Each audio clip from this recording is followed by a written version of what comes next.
persoalan paling besar saat ini adalah kebanyakan orang hanya tahu kalimatnya, hati-hati dengan setan, hati-hati dengan setan, tapi tidak kenal cara menggodanya. Ayo kita bahas. Siapa setan? Quran surah 2 ayat 36. Ini kalimat setan pertama. Tuh lihat, kalau sudah muncul setan, pasti nggak bagus kalimatnya. فَأَزَلَّهُمَا الشَّيْطَانُ عَنْهَا فَأَخْرَجَهُمَا مِمَّا كَانَ فِيهِ فَأَزَلَّهُمَا الشَّيْطَانُ.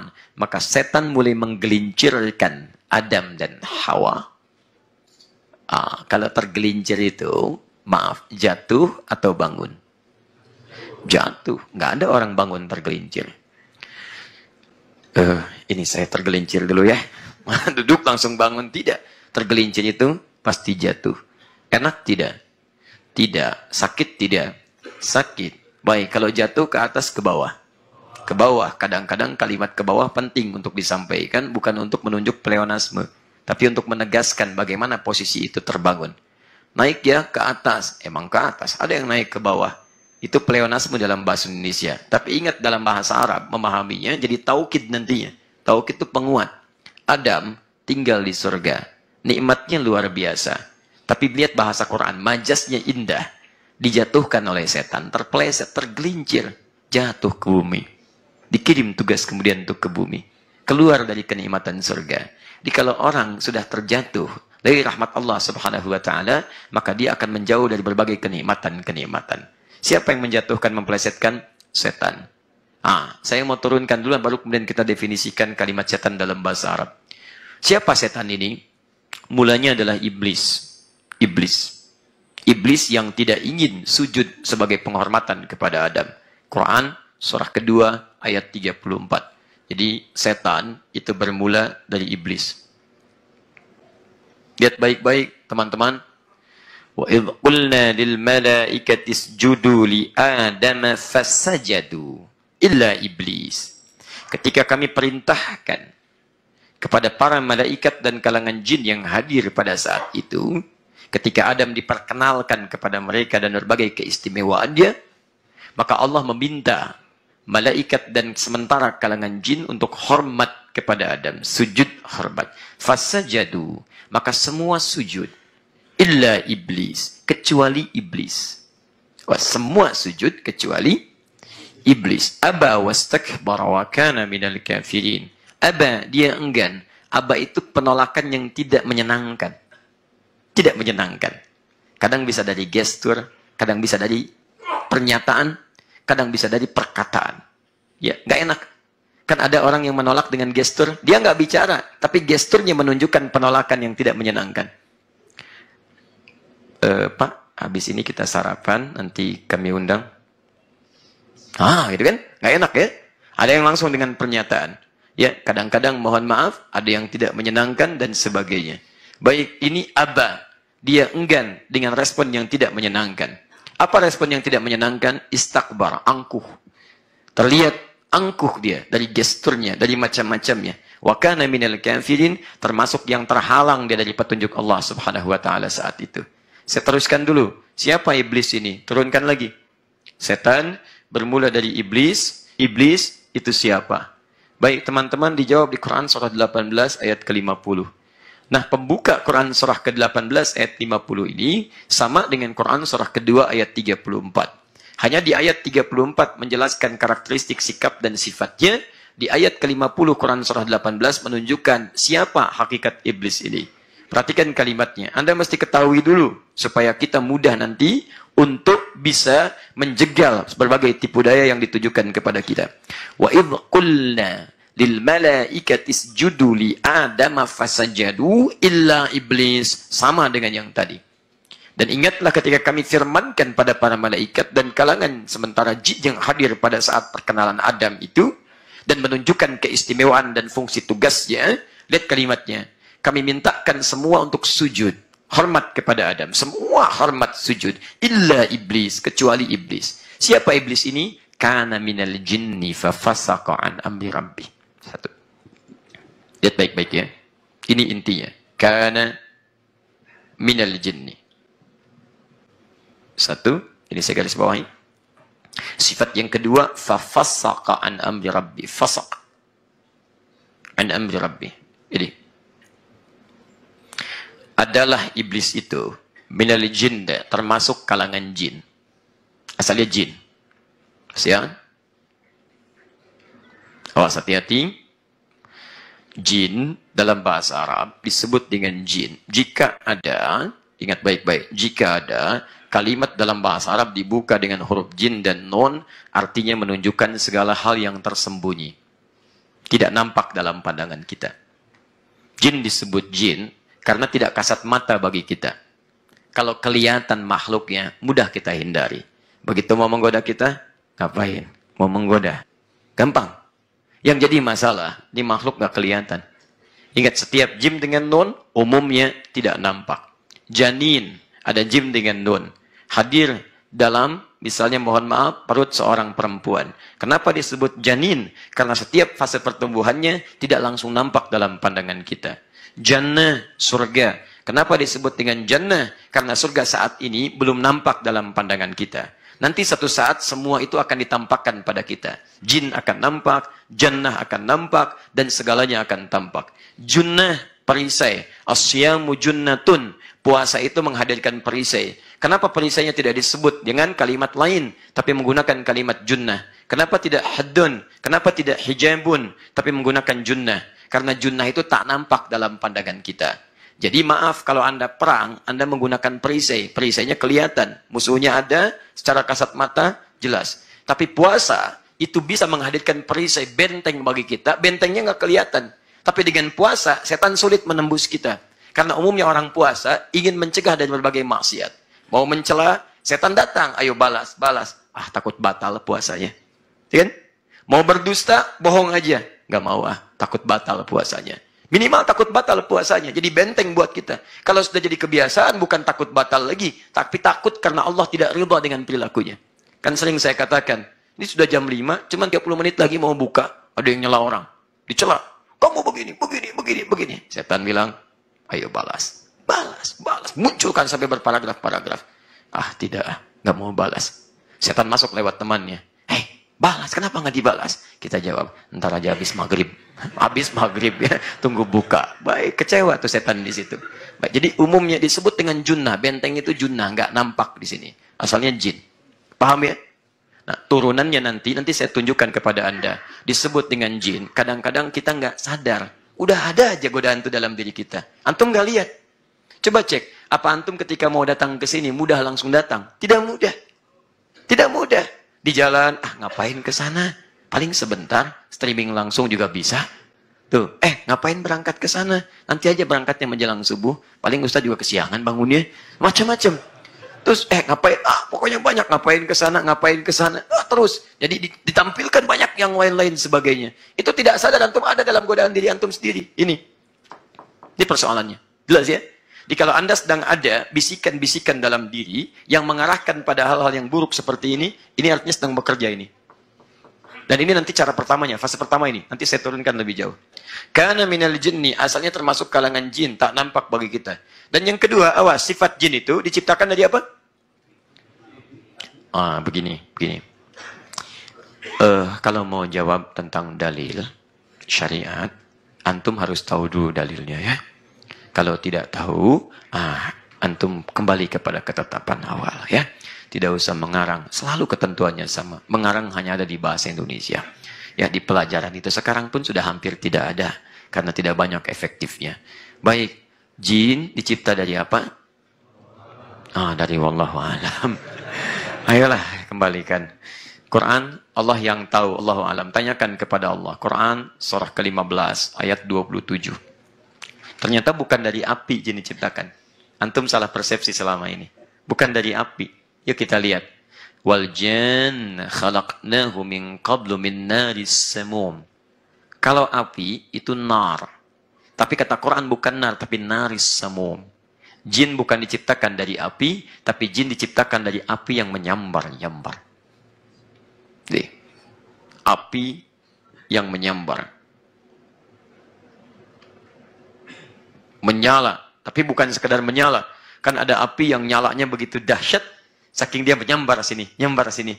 Terjadi kebakaran, api sedang menyambar ke wilayah ruko yang sebelah sini. Itu kan? Baik, kalau ada api apa yang antum ucapkan? Halo? Api, ada kebakaran besar, apa yang diucapkan? Hah? La haula wala quwwata illa billah. Begini antum begitu. Perjanjian sudah 3 kali disebutkan. Baik, kalau ada kebakaran, apinya besar, apa yang diucapkan? Bukan wallahu alam. Oh, api sudah kebakaran, wallahu alam, wallahu alam. Bukan. Bukan. Allahu akbar. Ini ada kebakaran, ayo bantu sana, bantu sini. Allahu alam. Masya Allah. Allahu akbar. Allahu akbar. Allah bukan astagfirullah, astagfirullah musibahnya. Allahu akbar. Ya Allahu akbar. Api semakin meninggi cuma Allah yang maha tinggi. Kalau sudah yang lain tidak bisa mengatasi, maha Allah. Hanya Allah yang maha agung. Hanya Allah yang punya kekuasaan. Hanya Allah yang paling akbar. Maka api itu tunduk dengan kalimat-kalimat keikhlasan yang keluar dari lisan pengucap Allahu akbar. Paham? Teruskan di sini. Allahu a'lam. Nah, jin. Ini api yang menyambar. Karena api itu sifatnya panas, menyambar. Jadi bikin panas. Bukankah permusuhan bikin panas? Bukankah perselisihan bikin panas? Tapi antum terus disambar. Kadang dari hati nyambarnya ke mata. Mata melotot. Nyambar ke tangan, tangan sudah mau mukul. Minimal nulis kalimat yang tidak menyenangkan. Ya teman aja cuman lewat. Belajar sama-sama. Ketemu sama-sama. Muncul permusuhan. Nulis yang tidak benar. Nggak nyangka ya. Nulis. Nyangka. Nyangka ketika antum bilang, nggak nyangka ya, dia nyangka, antum sedang nyangka tuh. Tungguin. Antum yang nulis, lihat bagaimana cara iblis bekerja. Masuk sini, masuk sini, masuk sini. Nulisnya memang di Chicago, komennya sampai Chicago. Oh. Dah teman-teman, ini maksud saya antum paham dulu nih. Kalau sudah paham asalnya, bagaimana karakteristiknya, baru lihat sini. Pelan-pelan ya. Fasaqa. Fasak itu menyimpang. Lawan dari kata taat. Menyimpang. Lawan dari kata ta'ah. Ta'atun. Ya, ta'ah ya ta'ah. Ini sifatnya. Awas, orang yang disebut fasik, orang yang disebut ta'ah. Atau muta'. Nah, fasak lawan dari kata ta'at. Artinya taat. Fasak artinya menyimpang dari ketentuan Allah yang benar. Baik, lihat sini. Kapan jin ini disebut iblis, disifati dengan sifat menyimpang? Saat dia tidak mau sujud hormat kepada Adam, disebut fasak. Artinya, sebelum dia tidak mau sujud kepada Adam, sebelum dia tidak mau sujud hormat kepada Adam, artinya dia taat kan? Cuman Adam belum ada, dia taat. Adam ada, dia fasak. Jelas? Sekarang saya mau tanya pada antum. Berapa lama beda alam akhirat dengan alam dunia? Baik. Langit dengan bumi, kalau kita analisis bahasa Quran, itu setidaknya perbedaan paling minimal sehari bisa 1000 tahun masa. Malaikat bolak-balik di Quran surah ke-32 ayat ke-5 itu kan, fi yaumin kana miqdaruhu alfa sanatin mimma ta'uddun. Seharinya bisa dihitung sampai 1000 tahun bolak-balik itu. Bolak-balik bisa 1000 tahun. Jadi mohon maaf ya, kalau jin ini pernah tinggal di alam sana, pernah ibadah taat sehari aja. Artinya dalam ukuran kita yang tinggal di dunia berapa tahun? 1000 tahun. Jadi kalau dia beramal 1 detik, itu sama dengan 48 hari dalam ukuran kita. Tapi tahukah Anda, ketika itu semua dihadirkan dengan sifat fasak. Apa sifat fasaknya? Tadi, dia nggak mau hormat pada Adam, istakbar, sombong. Ini, sombong. Ya, begitu sekali sombong dia, apa yang terjadi? Indah sekali, teman-teman. Perhatikan kembali ke Quran surah 7. Dari ayat 11 sampai dengan ayat ke-17-nya itu. Ya, lihat baik-baik sini. Ketika kemudian nampak hal yang tidak menyenangkan, perhatikan bagaimana Allah memberikan pelajaran kepada kita. Ketika ada seseorang punya sikap yang tidak menyenangkan dan terlihat itu, Allah tidak langsung menghukumi. Padahal Allah bisa mengatakan, kamu begini ya. Hei, kamu sombong ya. Baik, dia bisa menolak dengan lisannya. Saya nggak sombong ke Allah. Makanya lihat bagaimana cara Allah kemudian menampilkan sifat yang tidak baik dalam dirinya supaya keluar dari lisannya. Qala ma mana'aka alla tasjuda idh amartuk. Hei, kenapa kamu tidak mau sujud ketika saya perintahkan? Lihat. Allah tidak langsung mengatakan kamu begini. Tidak. Supaya tidak ada peluang bagi dia untuk ngeles dan menolak. Maka keluar di lisannya, kalau sudah keluar di lisan, orang paham, oh begini rupanya. Jelas ya? Nah, ini adab bagi kita. Kalau ada sesuatu nampak tidak menyenangkan, jangan langsung dihukumi. Klarifikasi dulu. Sampaikan. Allah saja mengklarifikasi, antum bukan Tuhan, masa menyimpulkan? Fatal akibatnya. Kita bukan Tuhan yang bisa mengetahui isi hati orang lain. Allah Maha mengetahui isi hati kita. Masih ditanyakan supaya didengar oleh yang lainnya. Dan jelas dalam menyimpulkan hukum terkait dengannya. Apa kata iblis? Apa kata jin pada saat itu? Perhatikan kalimatnya. Lihat kalimatnya. Qala ana khairum minhu. Khalaqtani min narin wa khalaqtahu min tin. Saya lebih baik daripada Adam. Lebih hebat daripada dia. Kau ciptakan saya dari api yang menyala-nyala. Dia cuma dari tanah. Masa selevel api mesti nyembah kepada tanah? Baik. Lihat kalimat Qur'annya. Saya perintahkan kamu sujud. Bukan untuk menghormati, menyembah dia semata. Bukan itu. Bukan untuk menyembah. Tapi itu perintah saya. Idh amartuk, saat saya perintahkan. Yang penting bukan sujudnya, bukan hormatnya. Itu perintah saya. Kalau Adam nggak ada apa-apanya. Tapi kamu melanggar perintah saya. Jelas ya? Jadi kalau diturunkan ke kita, antum tidak sujud pun, tidak sholat kepada Allah, Allah nggak akan rugi. Tidak akan menurunkan status Allah sebagai Tuhan. Cuman itu perintah. Itu masalahnya. Apa yang terjadi? Karena kesombongan melekat pada dirinya, maka menutuplah nih bekal-bekal kebaikannya. Tertutup. Ini bahayanya sombong. Jadi kalau jubah kesombongan sudah digunakan, maka arahan-arahan kebaikan pun tidak akan sampai kepada kedalaman jiwanya. Nah, sesuatu yang tertutup oleh yang kotor, itu bahasa Arabnya disebut dengan balasa.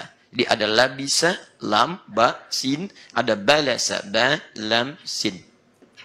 Kalau labisa, yang baik menutup yang tidak baik. Ada aurat terbuka, kalau kelihatan tidak baik. Ditutup oleh pakaian. Pakaian yang menutup disebut dengan libas. Makanya libas itu disebut dengan pakaian. Kenapa? Karena menutup aurat yang tidak baik, yang tidak ingin tampak. Tapi kalau sebaliknya, yang baik ditutup oleh yang kotor. Awas, ditutup oleh yang kotor. Maka dibalik kalimatnya, lamnya diketengahkan, baknya kemudian dikedepankan. Dibalasa, yang kotor menutup yang baik. Ada ibadah kalau cuman sehari, saya sudah 1000 tahun nih. Taatnya 1000 tahun. Cuman sayang, ditutup sama yang kotor, nggak nampak yang 1000 tahun itu. Bahkan yang selanjutnya, nggak bisa datang. Apa yang selanjutnya? Nanti kita akan lihat. Yang jadi masalah, yang tertutup dengan keadaan balas itu, maka objek yang disebut dengan iblis. Iblis yang tertutup oleh sifat-sifat kotor. Kenapa jin yang ini dinamakan dengan iblis? Karena pada saat itu, dia sedang tertutup oleh sifat-sifat kotor yang tidak bisa memunculkan lagi kebaikan dalam dirinya. Yang paling dahsyat adalah, Allah kan punya sifat pemaaf. Dan penerima taubat. Dan antum jangan lupa, kalau salah satu kata iblis itu, makhluk ini, jin ini, juga cerdas, jenius, pintar. Nanti kita lihat kalau tidak jenius bagaimana bisa mengajukan proposal untuk menggoda Adam. Bahkan dengan cara yang luar biasa. Makanya dalam bahasa Yunani dan Aramaik tempo dulu, iblis itu disebut dengan diabolis salah satunya. Diabolis, diabolis. Yang kejeniusan, punya sifat jenius, tapi keblinger. Itu diabolis dalam bahasa Yunani, atau dalam bahasa Aramaiknya. Kembalikan ke sini teman-teman. Lihat baik-baik. Ketika sudah tertutup, maka Allah pun murka kepadanya. Kaulah, keluar kamu. Pergi. Lihat ya. Kalau sehari saja, 1000 tahun, nggak ada nilainya. Dikasih petunjuk untuk taubat, dia malah menolak. Adam pernah salah. Makan buah larangan itu. Beserta istrinya. Tapi ketika tahu bahwa Allah Maha Penerima taubat, diturunkan kalimat taubat. Diambil oleh Adam. Quran surah 2 ayat 37. Fatalaqqa Adamu min rabbi kalimatin. Fataba alaih. Adam menerima kalimat taubat dari Rabbnya. Kalimat taubat. Maka diambil oleh Adam, taubat dia. Ini kan iblis ini, asalnya jin, sudah ada lebih dulu dibandingkan Adam. Harusnya sudah mengerti. Allah Maha Penerima taubat. Allah Maha Penyayang. Cuman ketika ada kesombongan, nggak masuk semuanya itu. Malah berbalik. Keduluan sama Adam saya. Nggak level saya ngikutin Adam jadi taubat. Tertutup semuanya. Sehingga apa yang terjadi? Ketika Adam diturunkan ke bumi, Quran surah kedua ayat 38, dia minta turun juga. Bukan minta maaf dan tobat, tapi minta turun. Apa kalimatnya? Ya Allah, anzirni. Beri saya kesempatan untuk membuktikan saya memang lebih hebat dibandingkan dia. Nih, saya memang lebih hebat. Kan saya sudah coba untuk gagalkan dia dari misi di surga. Saya plesetkan dia. Saya mau tunjukkan saya lebih hebat daripada itu. Nggak akan tanggung semua anak keturunannya.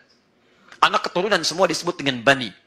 Dilekatkan ke Adam disebut dengan Bani Adam. Disebutkan 7 kali dalam Al-Quran. Saya akan tunjukkan dan buktikan. Saya lebih hebat memang dibanding dia. Saya akan goda, saya plesetkan semua anak keturunannya. Mulai dari depan, dari belakang, dari kanan, dari kiri. Dan saya pastikan engkau tidak akan bisa mendapati kebanyakan mereka bersyukur, mendekat, menampilkan kebaikan dalam kehidupan. Maka dia sudah bertekad ketika turun ikut ke muka bumi dengan Adam alaihissalam, dia bertekad menjadi musuh bagi manusia. Apa di antara yang dirasakan dari kanan, kiri, depan, belakang? Ini sifat-sifat keburukan. Sifat-sifat keburukan. Dan di antara yang tidak jarang disadari, dia masuk lewat proses ibadah. Itu yang paling bahaya. Awas, riya dalam ibadah, sumbernya juga setan. Sum'ah dalam ibadah, sumbernya adalah setan. Permusuhan dalam ibadah, sumbernya adalah setan. Di ketika Anda sedang riya, Anda sedang dikuasai oleh setan. Naik motor sendirian, motor baru, putar-putar kota baru Parahyangan. Masya Allah, tadinya nggak pernah ke masjid, sekarang tiba-tiba jadi semangat. Pim, akhi, ke masjid. Masya Allah. Sepertinya sendirian, di belakang, boncengin setan. Paham ya? Banyak hal teman-teman. Nah sekarang perhatikan dengan baik ya. Jika seorang jin saja yang menyimpang disebut iblis pernah ibadah dengan ukuran 1000 tahun di kita, nggak ada nilainya ketika sombong, maka antum yang nggak pernah hidup sampai 1000 tahun, ngapain pengen ikut-ikutan? Antum nggak usah bersaing dengan iblis, jauh ketinggalan.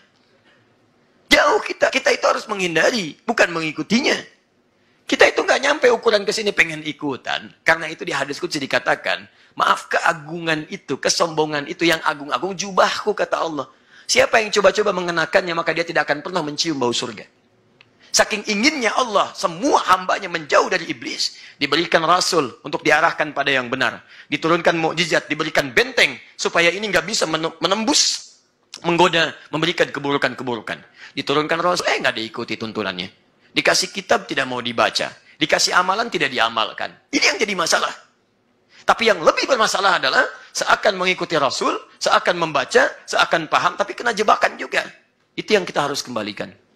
Nah, ingat baik-baik, saya mau ke penghujung pelan-pelan untuk pemahaman yang pertama ini. Lihat baik-baik. Saat disebut iblis, buruk tidak? Buruk, baik. Sudah goda Adam belum? Awas, hati-hati. Sudah goda Adam belum? Belum. Belum. Belum. Saat disebut iblis, belum menggoda Adam. Saat disebut iblis, baru disebut karakter buruknya. Lihat Quran surah 2 ayat 34. Wa idh qulna lil malaikati isjudu li Adama fasajadu illa iblis. Karakternya disebut aba, istakbar. Gak mau sujud, sombong. Kapan dia menggoda? Saat dia mulai mengajukan penunjukan kesombongannya. Saya mau buktikan saya hebat, saya goda Adam nih. Baik diizinkan oleh Allah, silahkan dengan hikmah nanti yang telah Allah tunjukkan dan Allah tetapkan. Begitu kemudian dia mulai menggoda, berubah kalimatnya dari iblis jadi setan. Di setan itu sudah mulai menggoda. Kalau iblis belum menggoda, iblis itu hakikat keadaan sifatnya dari makhluk yang tadi kita sebutkan dengan sifat yang menyambar-nyambar di sini. Lihat baik-baik, ketika mulai menggoda dirubah kalimatnya oleh Quran dari kata iblis jadi setan. Ayat 36 dari Quran surah kedua Al-Baqarah. Fa'azallahuma syaitan.